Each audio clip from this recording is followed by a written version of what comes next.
Perguntar não ofende, perguntar sempre.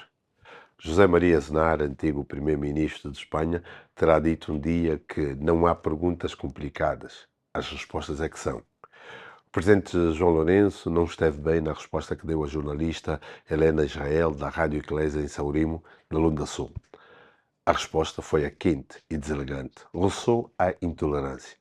A ironia mordaz, o humor cinzento, a sugestão de recrutamento e os gracejos de membros da sua comitiva são mecanismos de intimidação, calculados para silenciar e intimidar quem ouse questionar. É a utilização do sarcasmo como forma de desviar a atenção e até mesmo de ridicularizar jornalistas. A forma como a comunicação social é tratada por quem está no poder diz muito sobre o nível de liberdade, independência e respeito pelo jornalismo no nosso país. João Lourenço parece estar a alinhar na mesma estratégia dos seus homólogos Donald Trump dos Estados Unidos e Sissoko Embalo da Guiné-Bissau, que olham para o jornalismo livre, isento e independente como um contrapoder e um alvo a abater. Perguntar não ofende, mas incomoda. A postura de um estadista diante de perguntas de jornalistas deve ser serena, objetiva e estratégica, evitando polémicas desnecessárias. O presidente João Lourenço pode, se necessário, redirecionar a sua resposta para dar ênfase ou realce aos pontos-chave da sua visão, da sua gestão ou estratégia. Não pode querer colocar-se no lugar dos jornalistas ou colocar os jornalistas no seu lugar. Não. Cada um deve estar no seu lugar. Cada um deve fazer o seu trabalho e respeitar o trabalho um do outro. Percebo que João Lourenço e muitos dos seus auxiliares acabam por cair na tentação de avaliar, escrutinar e até mesmo, algumas vezes, ridicularizar jornalistas. O que não é bom. É que muitas vezes faz parte de uma estratégia para intimidar, para condicionar os jornalistas e limitar o exercício da sua atividade, da sua liberdade. O Presidente da República, em termos constitucionais, é um órgão de soberania, sendo merecedor de todo o respeito e consideração por parte dos cidadãos. João Lourenço é o Presidente de todos os angolanos.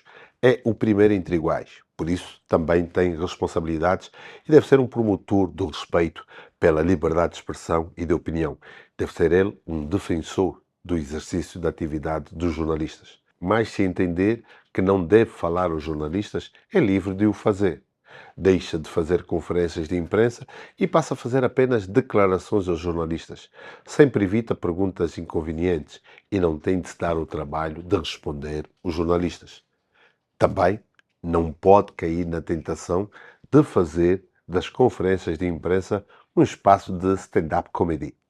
Os jornalistas merecem mais respeito e consideração da parte de quem governa. É que temos algumas más memórias destas e outras situações. O presidente José Eduardo Santos chegou a classificar de pasquins os jornais privados que existiam em Angola.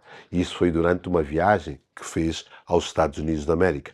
Uma verdadeira falta de respeito, humilhação e desrespeito também pelo trabalho dos jornalistas e pelo jornalismo angolano. Aconteceu e, na altura, alguns dos seus auxiliares acharam-lhe muita graça. Tivemos até colegas a usar estas declarações para atacar outros colegas, para desvalorizar o seu trabalho. Somos uma classe estranha, não é? Quando somos humilhados, destratados e ridicularizados pelo poder, reagimos timidamente. E há alguns dos nossos colegas que procuram arranjar argumentos para legitimar a humilhação. Dizia eu que se José Eduardo dos Santos chamou-os de pasquins, João Lourenço literalmente disse que mandava para a guerra uma jornalista que faz muitas perguntas. É claro que o problema não está só com o Presidente da República. O problema está também com quem está ao lado dele, quem trabalha com ele e que não lhe consegue dizer que este não é o caminho.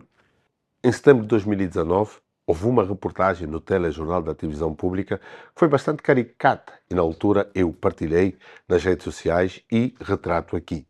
A correspondente da TPA nos Estados Unidos, a jornalista Ariana Veraz, tinha entrevistado o presidente da Namíbia, Hage Geingob, já falecido, Depois chamou o presidente de Portugal, Marcelo Rebelo de Sousa, que foi bastante simpático e educado com ela. Segurou-lhe na mão, que carregava o microfone, com carinho e ternura, bem ao seu estilo, disse Elito.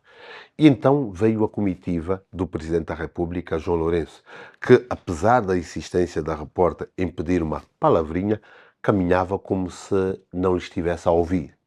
A jovem repórter insistiu e foi o próprio Presidente da República a dizer num tom tipo a despachar: falamos amanhã. E havia um sorriso sarcástico de alguns membros da comitiva presidencial perante o atrevimento da jornalista da TPA.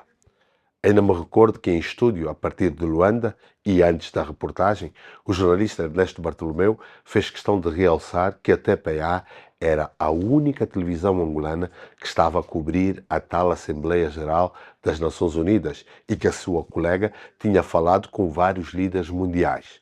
Só não disse, ou não sabia, que a repórter tinha levado uma tampa do presidente do seu país e que até o arrogante e mal educado presidente Donald Trump conseguiu ser simpático e foi entrevistado pela jornalista angolana. Certo é que depois da publicação e de reações nas redes sociais, no dia seguinte a jornalista Ariana Veraz anunciou bastante emocionada que havia mantido uma conversa com o presidente João Lourenço e a reportagem lá passou com o chefe de Estado angolano a anunciar a sua agenda para aquele evento.